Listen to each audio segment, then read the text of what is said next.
All right, today we're going to talk about some more rational functions, and particularly the inequalities that we can go through and go ahead and solve. We'll talk about solving them using graphically, and we'll talk about them using kind of a check system where there's going to be positive or negative at certain intervals. Let's start off by doing this bell work. The bell work says we're going to sketch a graph of 2x squared minus 5x over x minus 2. All right, let's start off by doing our vertical asymptote. So our vertical asymptote is whenever our denominator is 0. So our vertical asymptote for this one is just going to be where our denominator equals 0. So x minus 2 equals 0. So we're going to have x equals 2. So we will have a vertical asymptote at x equals 2. Let's go ahead and plot that. Let's call this 2. Actually, I'm going to change mine just to make it a little bigger. Let's call that 1. We'll call that 2, 3, 4, just to make it a little more prevalent of what we are doing.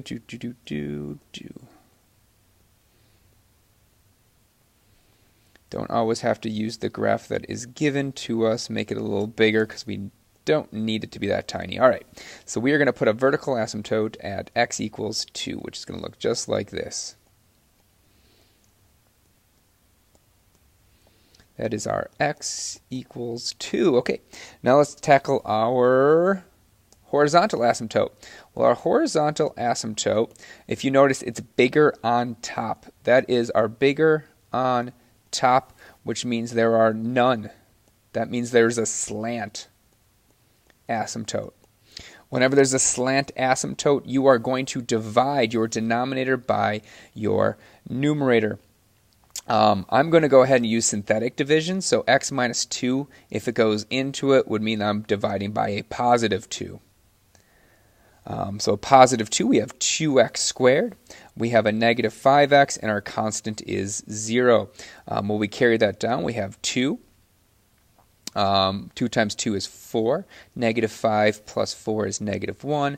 Negative 2 times 1 times negative 2, and 2 times a negative 1, I'll get that right, equals that negative 2, and negative 2 is there. I really don't care about that. That's the remainder. What we do care about, though, is this 2 and negative 1 and what they represent. Well, remember, up above it, we had 2x squared minus 5x. So each of these are going to drop a power. So this is actually 2x minus 1, which is our constant.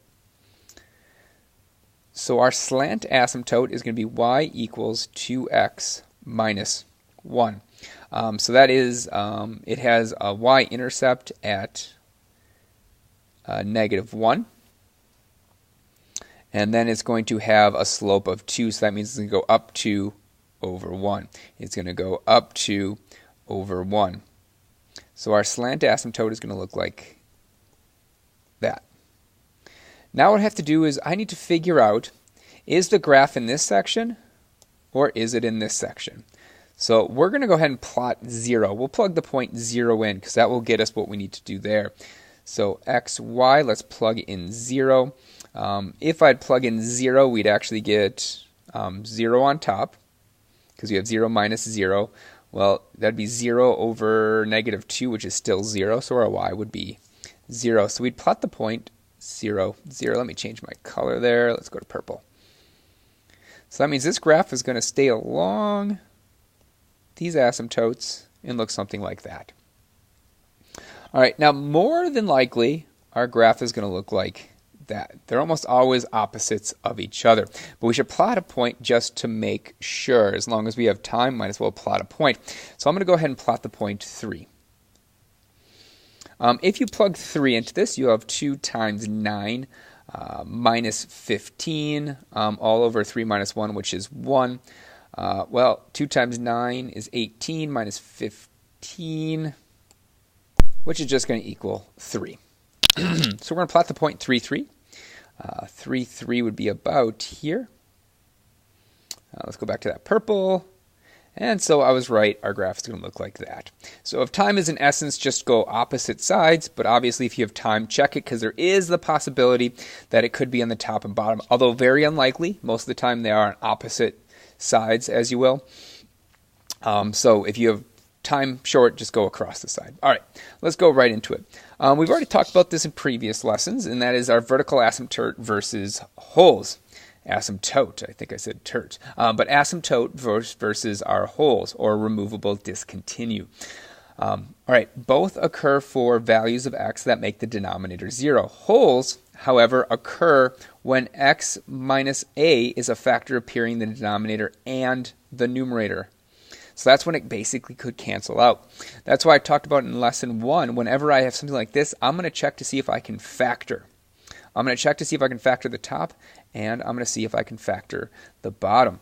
Well, our top factors into x plus 2 times x minus 1, and our denominator is going to factor into x minus 3 and x plus 2. So if we look here, we have this x plus 2 over x plus 2. Well, those would cancel out, but I still can't plug negative 2 into my regular equation. So this graph is really, so if I'd cross those two things out, we'd have x minus 1 over x minus 3. So this graph would look exactly like x minus 1 over x minus 3, except it's going to have a hole at x equals negative 2. So we could just go ahead and graph x minus 1 over x minus 3 and then put a hole there, and we'd have our exact graph. We'd also note that we do have a vertical asymptote at x equals 3, because that's just a regular hole. It doesn't factor, or we don't have the same factor on top and bottom, so that's just going to be a vertical asymptote. All right, let's go ahead and do this next problem. It says identify the points of discontinuity, holes, vertical asymptotes, and horizontal asymptotes, and we're supposed to sketch a graph. Well, I always go ahead and I start with my vertical asymptote. Well, actually, we should probably factor just to make sure. Well, a factor of x squared minus 4, well, that's a difference of squares. That is x minus 2 times x plus 2. So if we would notice, these two things would actually cancel out. Well, we still can't plug 2 into our original equation. So we have to, before we cancel out, I'm going to say there's a hole at x equals 2. Then I can go ahead and simplify this down to 1 over x plus 2, because it's going to be a little easier to graph 1 over x plus 2 than it would our original equation. So I can reduce this only after I note that there was a hole. I can't plug 2 into the original equation. All right, now let's find our vertical asymptote. Our vertical asymptote is going to be at, well, let's not put at yet. Our vertical asymptote is wherever our denominator equals 0, so x plus 2 equals 0 would lead us to x equaling a negative 2. So we have a vertical asymptote at x equals negative 2. So let's go ahead and plot that. I think once again I'm going to make our graph a little bigger by skipping every other line. All right, that is my new layout. So we do have a vertical asymptote at negative 2. So let's go ahead and do that. All right, now let's do our horizontal asymptote. Our horizontal asymptote is going to deal with our powers. Well, if we look at our numerator, we have x to the 0th. That's our biggest power. And on the denominator, we have x to the 1st. So it's bigger on bottom, which is bigger on bottom. That's Bobo. Bobo is pretty stupid. All he always says is y equals 0. No work needed. Y equals 0. Bobo. Bigger on bottom. Y equals 0. So let's go ahead and plot that. That is our y equals 0 right here. Maybe I'll go ahead and label these. So this is x equals a negative 2.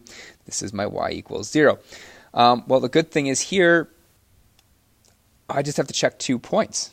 I just have to check 2 points. I have to know what's happening here. And is it up there? Is it down here? Is it here? Or is it here? All right, so we're going to check a point to the left of it, and we're going to check a point to the right of it.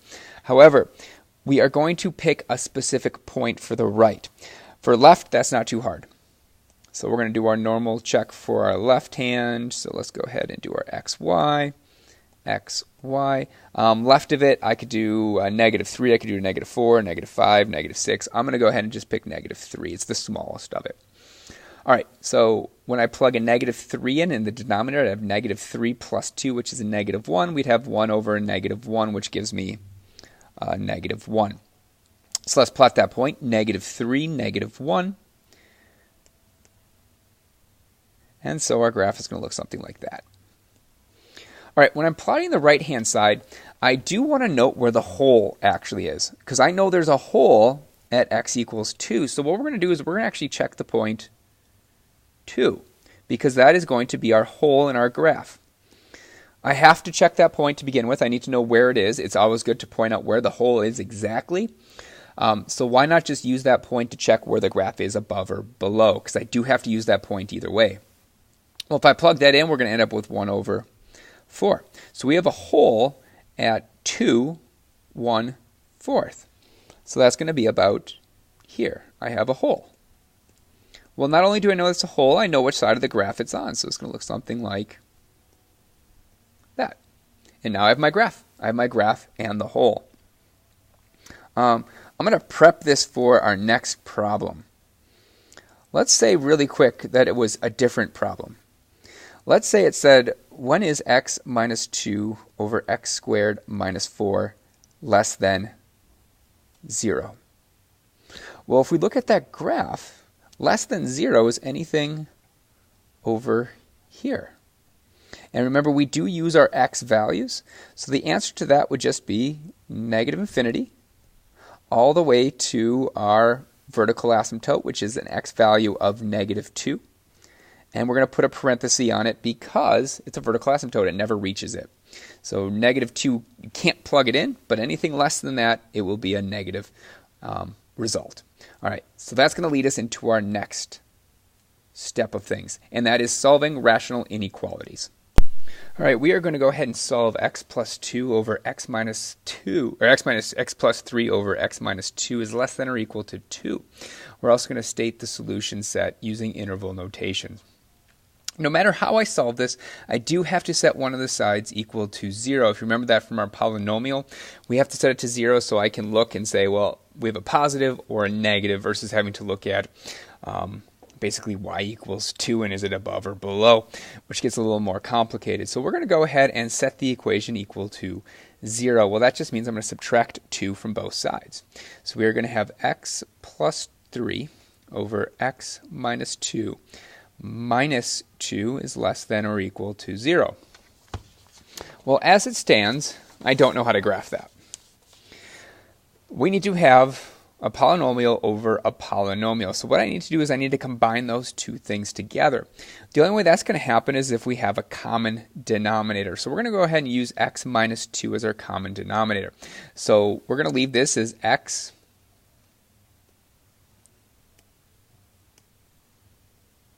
We're going to leave this as x plus 3 over x minus 2. But we're going to change that negative 2 to a negative 2x minus 2 over x minus 2. Note it's still negative 2 because if I was to go further, we could go ahead and subtract those. But why would I go backwards? But now we have a common denominator. Don't forget to distribute this 2 to both things as you do it. All right, so that's going to give me, add our numerators. So we're going to have x plus 3. Note negative 2 times x would be a negative 2x. And negative 2 times a negative 2 would be a positive 4. That is missed all the time on the test. Make sure you're distributing that negative to both. All right, so on our numerator we have x minus 2. We are still saying that is less than or equal to 0. I should probably have that up here as well. And our final equation is, well, they're just really asking us, when is x? So we have x minus 2x, which would be a negative x. We have 3 plus 4, which is plus 7, all over x minus 2 is less than or equal to 0. For my money, I would probably go ahead and graph this, but this is going to be a slightly different method. This is just checking to see is it positive or negative at any given point. So that's exactly what we're going to do. Our next step is going to be find the values that make the numerator and denominator positive, negative, and 0. I'm actually going to start off with our zeros. Let's start off with our zeros. And I'm always going to put our numerator on top and our denominator on bottom. So we'll go our denominator, let's flip that. I said numerator on top, and we'll put our denominator on bottom.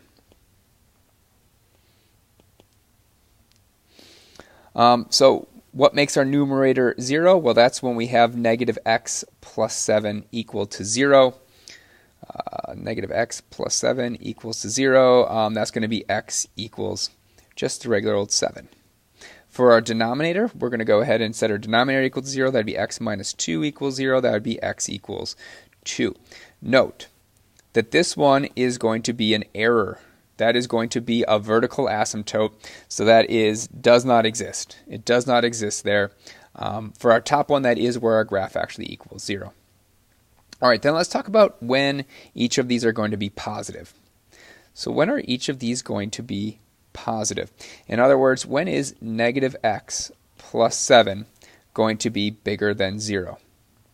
Well, if I would subtract 7, divide by a negative 1, which would flip the sign, we would end up with x needs to be less than 7. So if I plug in a number less than 7, so try 6, negative 6 plus 7, well, it's a positive 1. Try a 3. Negative 3 plus 7 is going to be a positive 4. That's bigger than 0. That one works. Let's check where our denominator is positive. Our denominator is going to be positive when x minus 2 is bigger than 0. Well, that's just x needs to be bigger than 0. When is this negative? Well, that's when negative x plus 7 is less than 0. Once again, we subtract 7 from both sides, divide by a negative 1. That would flip our sign. We'd have x needs to be bigger than 7. And for our denominator, we're going to have when x is less than 0. In other words, it has to be this pair. When it's less than 7, it's positive. When it's bigger than 7, it is negative. When it's greater than 0, our denominator is positive. When it's less than 0, it's going to be negative. Now, why did we do all of this? Well, we did all of this because I just want to holistically know, if I plug in a number, am I going to get a negative or a positive out when I plug it into my original equation? So we're going to make a chart of values. And your two big ones you need to have on there are your two zeros. So we need to at least make it from 2 to 7. And that's actually where we're going to start. So we need a 2 and we need a 7. I'm going to go ahead and I'm going to start at 0, 1, 2 is going to be where you have a 0. 3, 4, 5, 6, 7, 8, and a 9. All right. At 2, we have a 0. And it's going to be our denominator 0. So I'm going to go ahead and over here, I'm going to put x minus 2 over negative, or under negative x plus 7. Well, at 2, this is 0. And then at 2, we made that whole list of positives and negatives, but realistically, we can just kind of plug in 2 to see what we're going to get out. In our numerator, I should say. So if I plug in 2 into our numerator, we have negative 2 plus 7, which is going to give me a positive 5. I really only care it's positive. Then we're going to go to our other 0 at 7.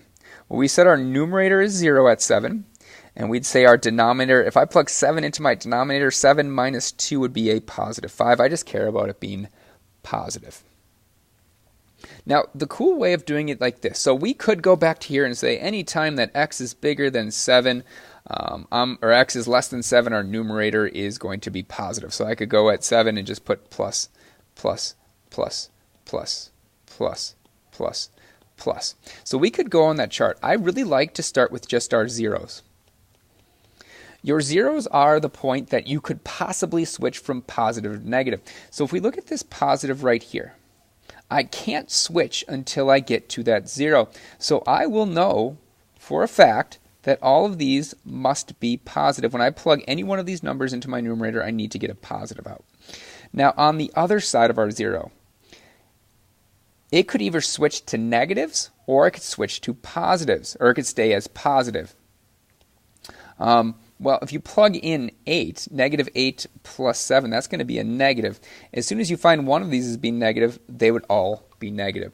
But that would be confirmed by up here, that any x bigger than 7 would be negative in your numerator. I'm going to do the exact same thing on my denominator. Well, if we note this positive right here, that means that all of these must be positive to the right of the 0. The only place it has a chance to switch over is at 0. Well, if you plug in 1 into there, we'd end up with a negative, so they'd all have to be negative. Once again, you could use this little chart here and say, okay, when x is bigger than 0, it's positive. When x is less than 0, it's negative. So that would confirm my kind of point and click kind of adventure here. All right, well, here's the big thing of what we just did. What we just did is we said, well, if a numerator is positive and negative, so we look right here. I'm looking at this section right here. Well, a positive divided by a negative is going to result in a negative number. And then if we look at the other side, we go here to here. Well, that is also going to be a negative divided by a positive, which is a negative number. Well, anything in between would be a positive divided by a positive. So that would be our positive interval. This one right here would be a 0. This one would be a does not exist, because that's our denominator being 0. So it does not exist. I can't plug 0 into my original equation. All right, so now let's look at what they originally asked me to do. They said find where negative x plus 7 over x minus 2 is less than or equal to 0. So that's saying, when is it negative or 0? Well, it's negative basically from negative infinity all the way to when our x value is 2. That's where we stop being negative. It goes to the does not exist, but we cannot include 2 because it does not exist there. All right, then it picks back up. Well, at 7 it equals 0. It does say when is it less than or equal to, so we put a bracket 7, and that would go all the way to infinity. And that would be our answer. Once again, this is one method. I prefer graphing. Some people prefer this method. This method's nice. You kind of picture it in your head, whether it's going to be positive or negative at certain points. And realistically, you just got to figure out where are your zeros, and what happens between your zeros, and what happens to the right and left of your zeros. All right. Like I said, we could have graphed this. This is definitely a graph we could have done. We could find our vertical asymptote. We could find our horizontal asymptote. The only difference here is I would have to find my 0. And your 0 is right there. That was our point -7, 0. So that's the one addendum. If you're graphing it, make sure you find your zeros so you know exactly where it changes over from positive to negative. Well, they're asking when is it less than 0? Remember, less than 0 is anything where y is negative. So that's our bottom 2 quadrants. Well, this graph is in those bottom 2 quadrants from basically that -7 onwards. And it's always going to be on that blue line there. Well, if we look at our vertical asymptote, it's at that 2. So it's going to be negative from negative infinity all the way to that vertical asymptote, which is 2. Do not include the vertical asymptote. But we'll union that with, okay, there's an equal to sign 0, so it's going to be union with a bracket -7 all the way to infinity. That is the same answer we got on the other side. For me, I like graphing it, but if you like plugging in the point, I totally see the merit in it, and it really isn't that much harder. Neither method is that much different than the other. I just prefer graphing it because that can lead to a lot more answers than just a positive negative kind of scale. There's a lot more questions that can be answered from looking at a graph versus just looking at positives and negatives. But the positive and negatives can be really easy if you practice them. But once again, kind of pick your method. Look at what they ask you to do, because on the test I may ask you to 100% do this positive negative, or I may ask you to graph it and then look at that graph to decide. So you need to know both methods for the test tomorrow. All right, guys, I will see you tomorrow. Hopefully you get this done, get the homework done, and we can have our take-home test tomorrow.